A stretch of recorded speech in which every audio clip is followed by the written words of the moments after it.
আজ আমরা এসেছি যে আমাদের দেশে এই দীর্ঘ 17 বছর যে একজন স্বৈরাচারী শাসক আমাদের দেশটাকে লুটে পুটে আমাদের দেশ থেকে ইসলাম একদম ধূলিসাৎ করে দেওয়ার চেষ্টা করেছিল, সেই সরকারকে আমরা 2024 সালে জুলাই আগস্টের গণবিপ্লবের মাধ্যমে সেই স্বৈরাচারী শাসককে আমরা বাংলাদেশ থেকে বিতাড়িত করেছি।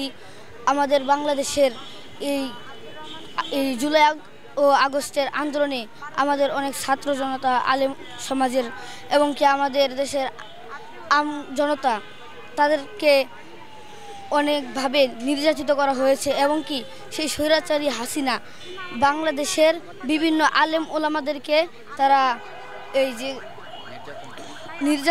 নির্যাতন করেছেন এবং তাদের বুকে রাজপথে সবার সামনে গুলি করে হত্যা করা হয়েছে এবং কি তাই সে বাংলাদেশ থেকে পালিয়ে গিয়ে সে দিল্লিতে এখন অবস্থান করছে।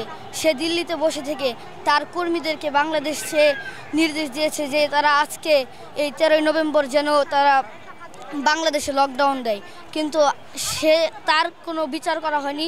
সে একজন স্বৈরাচার।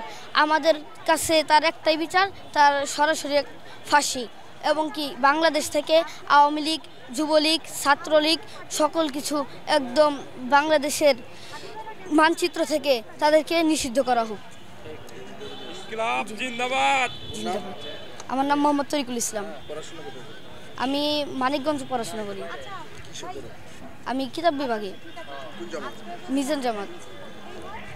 আসসালাম।